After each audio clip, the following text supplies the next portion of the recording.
la chaîne de Mathématiques Sciences. Aujourd'hui, je vais vous présenter et expliquer une nouvelle vidéo, qui est une vidéo donc tout simplement pour les premières spécialités mathématiques. Et dans cette vidéo, toujours pour continuer sur la révision. Donc là, on va commencer à arriver vers la fin des révisions. Donc il reste encore 2 ou 3 vidéos là-dessus. On va réviser vraiment tout le chapitre de seconde sur les équations droites.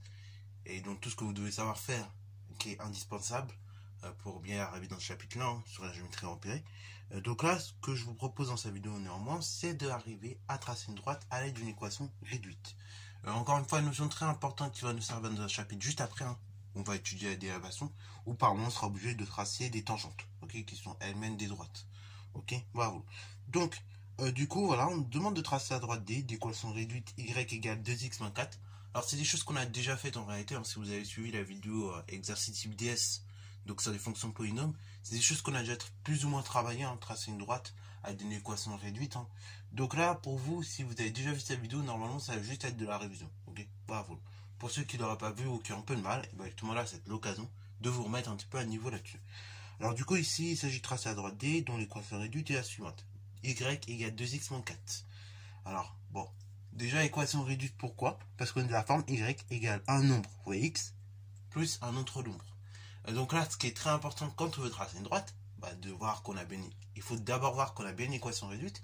Et du coup, c'est à partir de cette équation réduite de la droite qu'on va observer différentes choses.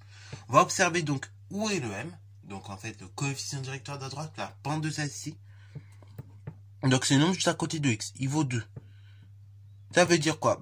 Ça veut dire quoi un coefficient directeur égal à 2, ou une pente de droite égale à 2. C'est-à-dire que quand j'avance de 1 carreau vers la droite en abscisse, hein, quand j'avance d'une unité vers la droite, en termes de pente, hein, je vais monter tout simplement de 2 en ordonnée. Et donc on aura une pente de 2, un coefficient directeur de 2. Et après, donc, je regarde l'ordonnée à l'origine. Donc l'ordonnée à l'origine, c'est le réel P. Et ici, il vaut donc, attention, moins 4. Ok, il ne vaut pas 4 tout seul. Hein. Ici, hein, si j'aurais eu 2x plus 4, dans ce cas, j'aurais dit l'ordonnée à l'origine vaut 4. Là, comme il y a un moins devant, du coup, l'ordonnée à l'origine P vaut moins 4. Ok, donc voilà. En fait, voilà donc déjà la première étape. Deuxième étape, tout simplement de façon très rapide, hein, je trace mon repère. Donc je trace mon repère, hein, donc là, je vais mettre la vidéo en pause. Enfin, du coup, vous, ça va être instantané. Donc, voilà. Alors, voilà le repère tel qu'il est tracé. Alors oui, soyez pas étonnés si on voit moins bien certaines gradations Q2, si juste j'ai pris le mauvais papier. Ok. Voilà, le papier, c'est le papier qui fait ça. Mais voilà, normalement, vous obtenez un magnifique repère. Hein, si vous le faites sur un papier plus classique. Ok. Bravo. Alors, du coup, ce que je vais faire, hein, tout de suite, dans un premier temps, je me casse pas la tête. On a identifié deux choses, l'ordonnée à l'origine et le coefficient directeur de la droite. Donc la plupart du temps, le plus simple quand on va vouloir tracer une droite, c'est justement de se passer à l'ordonnée à l'origine. L'ordonnée à l'origine vaut moins 4. Donc là, on a dit que quand... Donc là, j'ai oublié de le mettre, mais ici, c'est l'origine du repère, c'est O, c'est 0. Et donc, tout simplement, on a dit que un carreau en ordonnée, hein, d'après ce que je vois, c'est 1. Ça représente une unité. Donc là, du coup, si je descends de 1 carreau, je vais descendre de 1. Donc là, moins 1, moins 2, moins 3, moins 4, juste ici. Ok. Et ces deux-là, à partir de ce point-là que j'ai placé en premier, hein, que je vais nommer A, que je vais faire intervenir mon fameux coefficient directeur M.